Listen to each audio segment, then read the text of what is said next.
मुख्यमंत्री शिवराज सिंह चौहान मंच पर आ चुके हैं। आखिर क्या कुछ कह रहे हैं, सुनिए आप भी। राम चौधरी जी, हमारे पशुपालन मंत्री आदरणीय भाई प्रेम सिंह पटेल जी, एसीएस हेल्थ और मेडिकल एजुकेशन मोहम्मद सुलेमान जी, हमारे पीएस कृषि अशोक बंडवाल जी, पीएस ऊर्जा संजय दुबे जी, गुलशन भामरा जी, सुदाम खाड़े जी, प्रियंका जी और उपस्थित हमारे सभी प्रिय बहनों और भाइयों, आप सबको शुभकामनाएं। आपके जीवन में भी आज नई शुरुआत हो रही है और विशेषकर चिकित्सा हमारे परिवार लोक स्वास्थ्य और परिवार कल्याण विभाग में 925 डॉक्टर्स, ये अपने आप में स्वास्थ्य की दृष्टि से बहुत क्रांतिकारी कदम है। एक साथ 925 डॉक्टर अब इलाज के लिए अपने अपने अस्पतालों में, चिकित्सालयों में यहाँ तक काम कर रहे हैं। किसान कल्याण और कृषि विकास विभाग में भी हमारे नियुक्तियां हो रही है, ऊर्जा विभाग में भी हो रही है, पशुपालन और डेयरी विभाग में भी हो रही है। अक्सर ऐसी परंपरा नहीं थी कि नियुक्ति के पहले आप सबको यहां बुला के नियुक्ति पत्र दिए जाए, लेकिन मैंने कहा कि जब आप सेवा में अपना जीवन समर्पित कर रहे हैं तो जाने के पहले एक बार मैं भी जी भर के आपको देख लूं।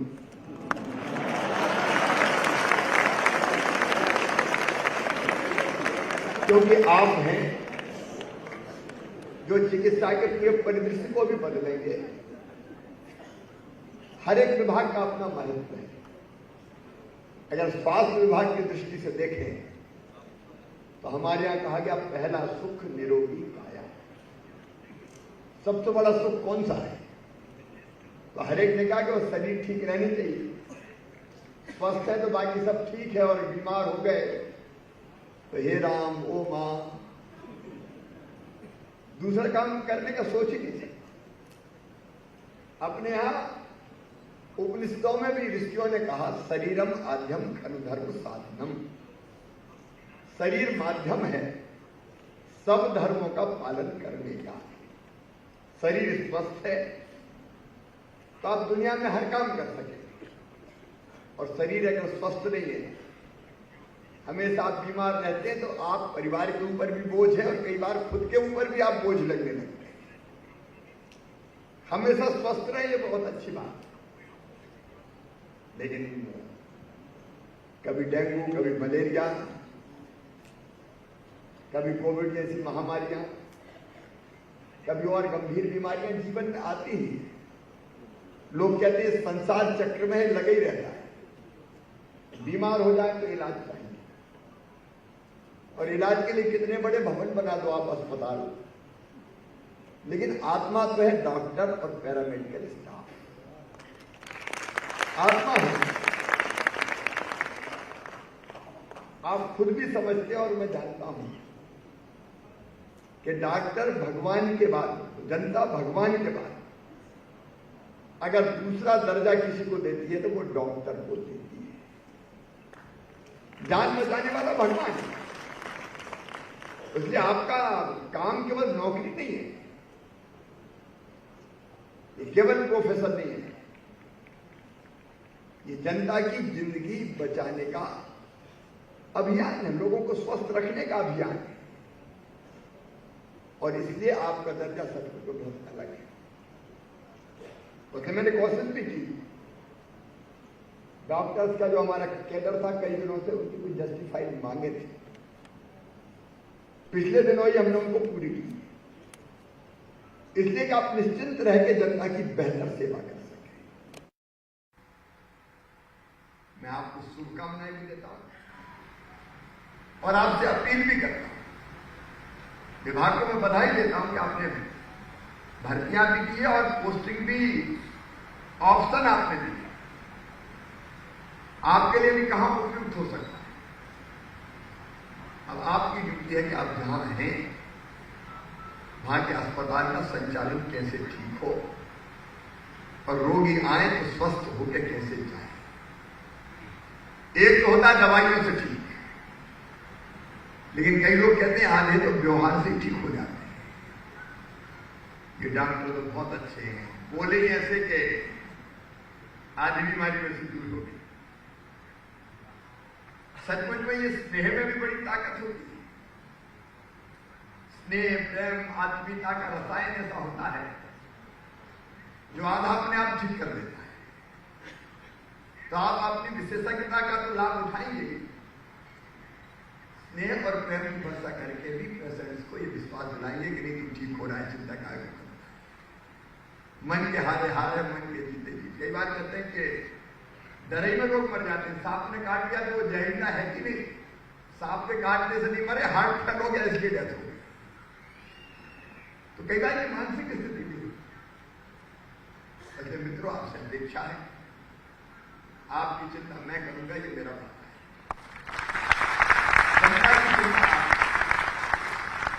तो मैं कई बार कहता हूं कि मैं सरकार नहीं, मैं परिवार चलाता हूं। परिवार, ये हमारा परिवार है। 9.5 करोड़ का परिवार, लोगों का सुख अपना सुख है, लोगों का दुख अपना दुख है। एक आत्मीयता का भाव, अपने ही तो है सब। आत्मवत् सर्वभूतेषु, अपने जैसा सबको मानो। तो जैसे मेरा दुख वैसे दूसरे का, और उसको मैं कैसे दूर कर सकता हूं।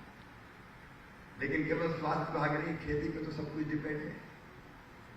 अभी मैं बहुत चिंतित था, बारिश नहीं हुई, 1 महीना बिल्कुल अगस्त खाली चला गया। खेतों में फसलें सूखने लगी।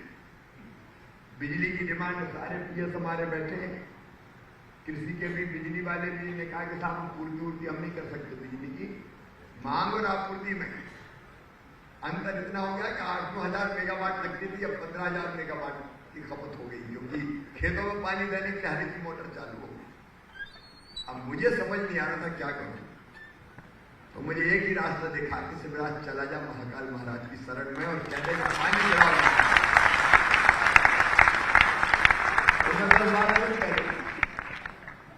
पिछले सोमवार को उज्जैन चला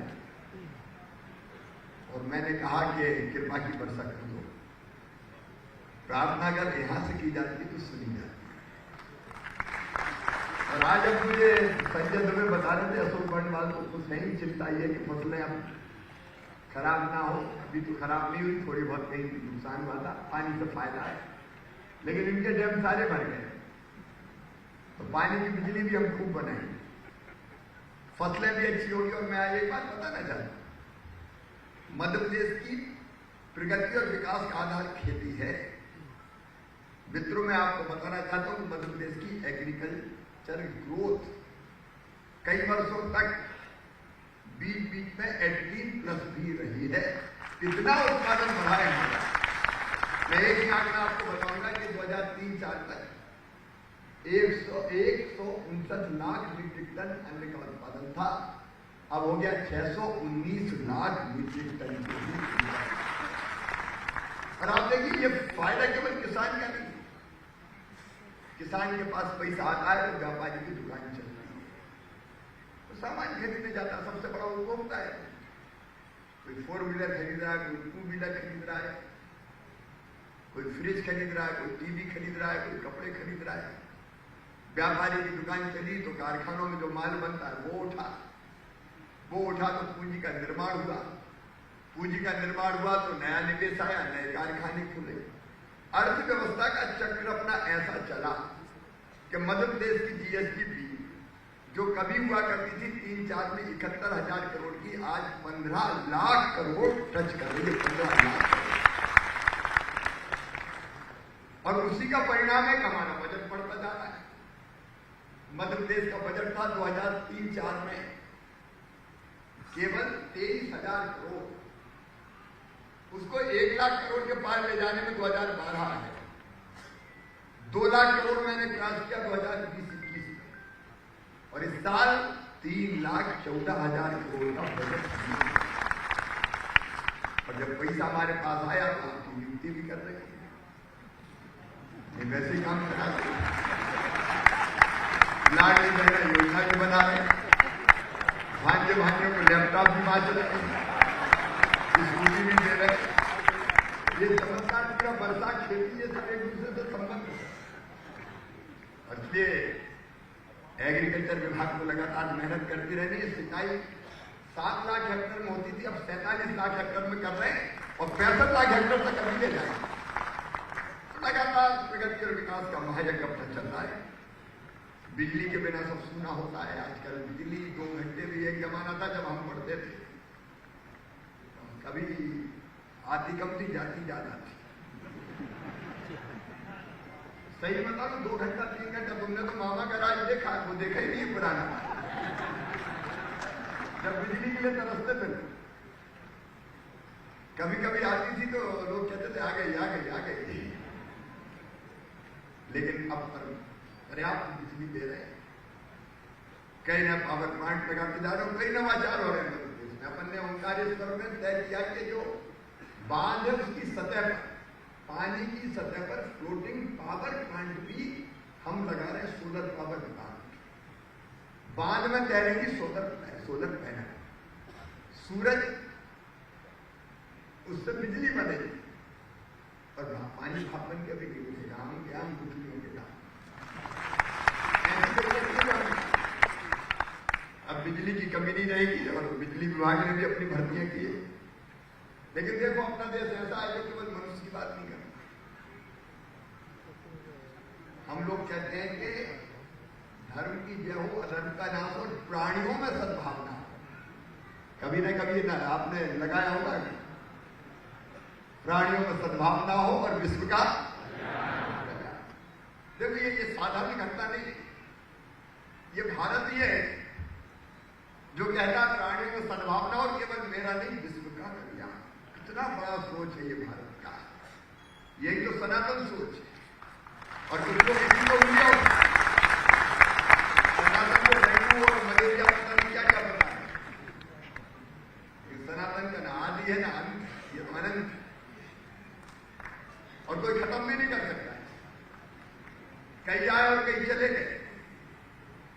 ये सनातन तब भी था, सनातन आज भी है और आगे भी रहेगा। और इसलिए प्राणियों में सद्भावना हो तो पशुओं का भी कल्याण। हमने तो एक ही चेतना सब में मानी, मनुष्य मात्र में एक चेतना, इसलिए हम सब एक। और वही चेतना हमने पशु पक्षियों में भी। आज मैं वैसे समय कम है लेकिन और विषय से भटक भी रहा हूं, लेकिन दिल में जो आ रहा है कहता जा रहा है।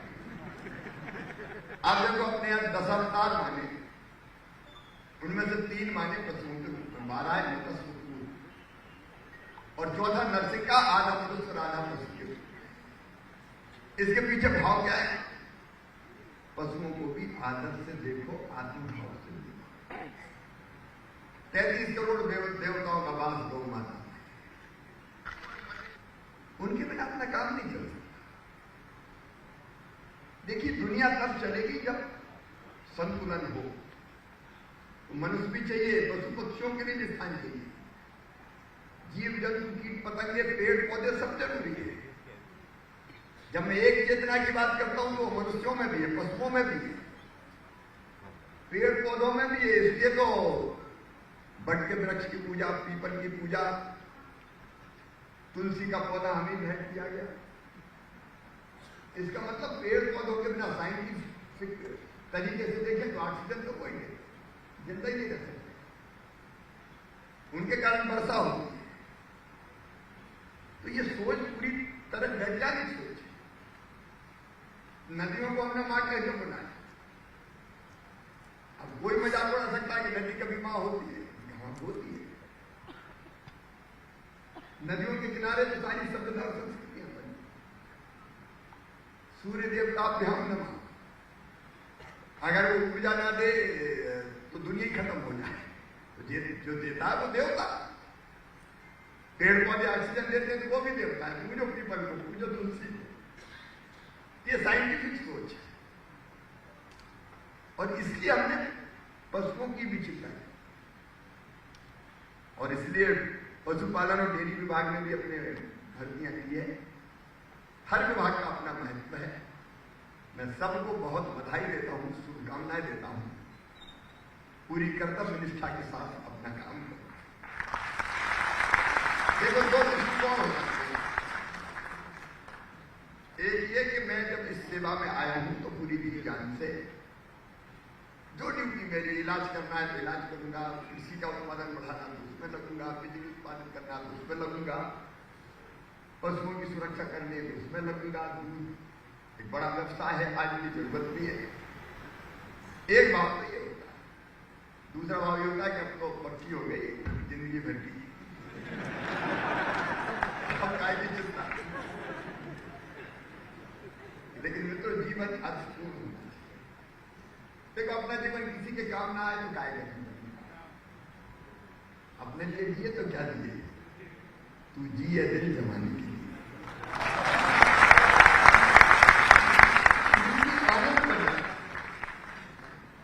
और मैं बड़े आनंद से जीवन जीता हूं।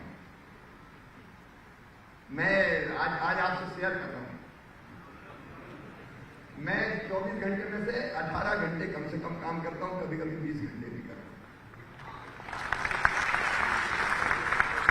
लेकिन सुबह भी शेयर देखता हूं, एक तड़प है अंदर, और वो तड़प आपके अंदर ऐसे रसायन पैदा करती है जो आपको थकने नहीं देते। और काम कर, और कर, और कर, और कर, और अच्छा कर, क्योंकि करने की गुंजाइश हमेशा रहती है, और मैं करो, और अच्छा, और अच्छा। तो जिंदगी फिर आनंद बन जाती है। और जिंदगी को जियो तो आनंद से जियो, कोई टेंशन वेंशन नहीं। नहीं, जब नौकरी नहीं थी तब भी टेंशन, अब लग गई तो टेंशन। कुछ लोग हमेशा ही कहते हैं कि बड़ा टेंशन। ये टेंशन शब्द दिमाग से निकाल दो, जो होना है होगा, देखा जाएगा। इस मामले में कृष्ण कन्हैया, उनका सोच जितना वैज्ञानिक है सच, वो कहते काय की परमात्मा करना है, तेरा अधिकार क्या है? कर्म करना, अपना काम अच्छा करना। परिणाम तो तेरा बस थोड़ी है, परिणाम की चिंता काय को करना है? परिणाम अपनी चिंता खुद करेगा। कर्मण्येवाधिकारस्ते मा फलेषु कदाचन। अपना काम मेहनत से करो, बाकी चिंता छोड़ दो, लेकिन करो मेहनत से और दिल से, ईमानदारी से। एक छोटी सी कहानी सुना के अपनी बात खत्म करूंगा। मैं मौसम थोड़ा बेईमान है और हेलीकॉप्टर के द्वारा मुझे सड़क मार्ग से तय करने की कोशिश करती है। बेईमानी अच्छी नहीं आती, और एक जगह एक मंदिर का निर्माण हो रहा था और 3 मजदूर काम कर रहे थे। गर्मी के दिन थे, सूरज अपनी किरणों से आग बरसा रहा था। जो मजदूर थे वो पत्थर तोड़ने के काम में लगे थे। मंदिर बन रहा था, उसके पत्थर तोड़ रहे। वहां से एक साधु गुजरे, ठिठक के एक मजदूर के पास रुके और बोले, क्या कर रहे हो बेटा? मजदूर ने गुस्से से साधु की तरफ देखा, आंख फूट गई, दिखाई नहीं देता, किस्मत फूटी तो पत्थर तोड़ रहा हूं, आगे क्या कर रहे हो? बाबा चुपचाप आगे निकले, दूसरे मजदूर के पास पहुंचे, उससे पूछा, बेटा क्या कर रहे हो? तो दूसरा अपेक्षक स्थान था, कहने लगा कि बाबा जब दुनिया में आए तो जीना ही पड़ेगा, पेट भरने के लिए मजदूरी कर रहा हूं। बाबा आगे बढ़े, तीसरे मजदूर से पूछा, बेटा क्या कर रहे हो? तो तीसरे का चेहरा आनंद से दबक रहा। तो देखा, बाबा देख नहीं रहे, सामने भगवान का मंदिर बन रहा और भगवान का मंदिर बनने में जो पत्थर लगे, उन पत्थरों को तोड़ने का सौभाग्य मेरे हाथों को मिला। मैं कितना सौभाग्यशाली हूं, भगवान के मंदिर के पत्थर तोड़। काम एक, दृष्टिकोण 3। किस्मत फूटी इसलिए पत्थर तोड़ रहा हूं, दुनिया में आए तो जीना ही पड़ेगा, और एक मेरे हाथों का सौभाग्य मिला। अब अपन भी 3 में से एक दृष्टिकोण चुन। एक सरकारी नौकरी है, सवेरे से लेकर रात तक मरना है, फलाने की सुनना है। अब ऐसा अगर सोचोगे तो जिंदगी बड़ी बोरिंग हो जाएगी। दूसरा होता है कि ठीक है यार, नौकरी है, तनख्वाह देते काम कर रहे हैं। तीसरा अगर ले रहा कि नहीं, मैं देश बनाने के लिए काम कर रहा हूं, मैं मध्य प्रदेश बनाने के लिए काम कर रहा हूं, मैं खेती ठीक करने के लिए काम कर रहा हूं, रहा हूँ, मैं लोगों की जिंदगी बचाने के लिए काम कर रहा हूँ, मैं कितना सौभाग्यशाली हूँ। तो जिंदगी आनंद बन जाएगी, जिंदगी को आनंद बनाओ। बहुत बहुत धन्यवाद। बहुत बहुत धन्यवाद माननीय मुख्यमंत्री जी आपके आशीर्वचनों के लिए। और निश्चित ही यहाँ उपस्थित सभी अभ्यर्थी पूरी कर्तव्य निष्ठा के साथ अपने कर्तव्यों का निर्वहन करेंगे। और अब निवेदन करना चाहेंगे माननीय मुख्यमंत्री जी से कि वे लोक स्वास्थ्य एवं परिवार कल्याण विभाग के अंतर्गत नवनियुक्त 925 चिकित्सा अधिकारियों का डिजिटल नियुक्ति पत्र वितरण करें।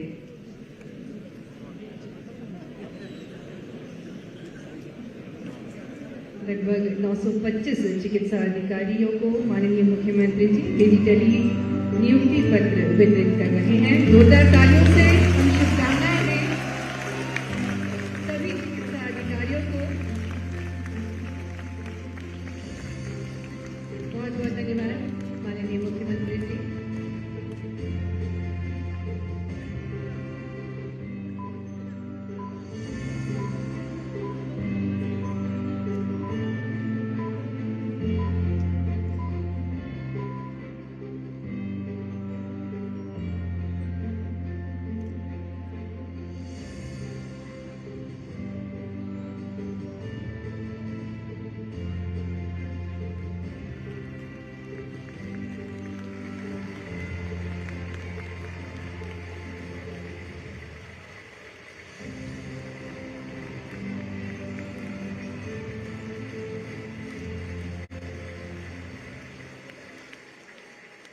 ढेरों शुभकामनाएं सभी चिकित्सा अधिकारियों को। और इसी क्रम में हम मंच पर आमंत्रित करेंगे 5 चिकित्सा अधिकारियों को जिन्हें माननीय मुख्यमंत्री जी नियुक्ति पत्र देंगे। डॉक्टर अवनी पंत को मंच पर आमंत्रित करते हैं। लोक स्वास्थ्य एवं परिवार कल्याण विभाग में चिकित्सा अधिकारी के रूप में आप नियुक्त हुई हैं। Doctor Avani Pant, doctor Anjali Singh Chandel, doctor Sonam Yadav. जोरदार तालियों के साथ हम शुभकामनाएं दें सभी अधिकारीगणों को। डॉक्टर सोनम यादव, डॉक्टर नीरज पंथी को मंच पर आमंत्रित करेंगे। डॉक्टर ओम प्रकाश वास्कले को मंच पर आमंत्रित करेंगे। और तालियां बजती रहनी चाहिए क्योंकि इनके जीवन में एक नया दिन, नया सवेरा है। माननीय मुख्यमंत्री जी सभी को शुभकामनाएं दे रहे हैं और नियुक्ति पत्र दे रहे हैं। ऊर्जा विभाग में कुल 302 भर्तियां हुई हैं। और सांकेतिक रूप से हम आमंत्रित करेंगे मंच पर श्री राम सिंह यादव को, जिन्हें जूनियर इंजीनियर का पद प्राप्त हुआ है। तालियों से स्वागत करें। श्री अभिषेक तिवारी को मंच पर आमंत्रित करेंगे। ऊर्जा विभाग से असिस्टेंट इंजीनियर श्री अभिषेक तिवारी। पशुपालन एवं डेयरी विभाग में 55 भर्तियां हुई हैं। और सांकेतिक रूप में मंच पर आमंत्रित करते हैं दीपिका सिंगाड़ को, जो कि सहायक पशु चिकित्सा क्षेत्र अधिकारी हैं। तालियों के साथ सभी अधिकारीगणों का स्वागत करें, उन्हें शुभकामनाएं दें।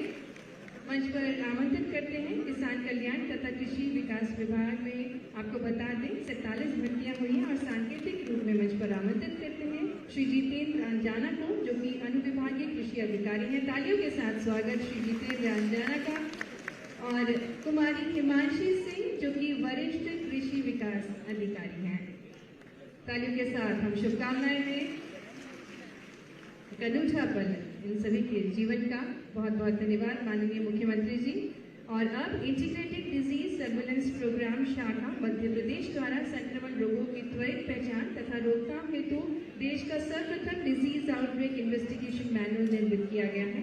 आशा है कि इस मार्गदर्शिका के समुचित उपयोग कर हमें नवीन चिकित्सा अधिकारी किस प्रकार से आपदा का सटीक व त्वरित प्रबंधन कर पाएंगे, इसके बखूबी दर्शाया गया है। माननीय मुख्यमंत्री जी से निवेदन है कि इस पुस्तिका का विमोचन करें। आइए जोरदार तालियों के साथ हम भी सहयोगी बने इस पल के। इंटीग्रेटेड डिजीज सर्विलेंस प्रोग्राम पर आधारित पुस्तिका का विमोचन करते हुए माननीय मुख्यमंत्री जी, सम्मानीय अतिथिगण, डिजीज आउटब्रेक इन्वेस्टिगेशन मैनुअल महामारी नियंत्रण एवं निवारण हेतु ये पुस्तिका बनाई गई है। और अब मैं निवेदन करना चाहूंगी आयुक्त सह सचिव स्वास्थ्य डॉक्टर सुदाम खाड़े जी से कि वे आभार प्रस्तुत करें।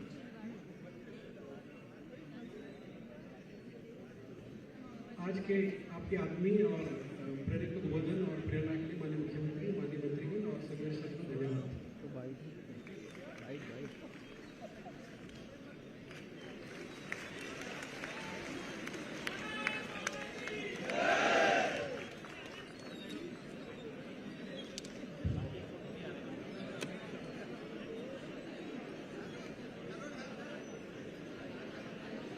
बहुत बहुत शुक्रिया माननीय।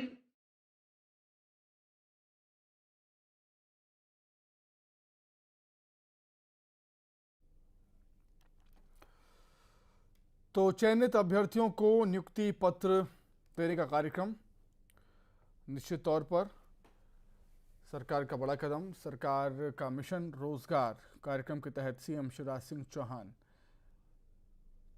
पहुंचे हुए हैं कार्यक्रम में और कई बड़ी बातें सीएम शिवराज सिंह चौहान ने कही। स्वास्थ्य मंत्री प्रभुराम चौधरी ने उनको पौधा भेंट किया, उनका स्वागत किया था।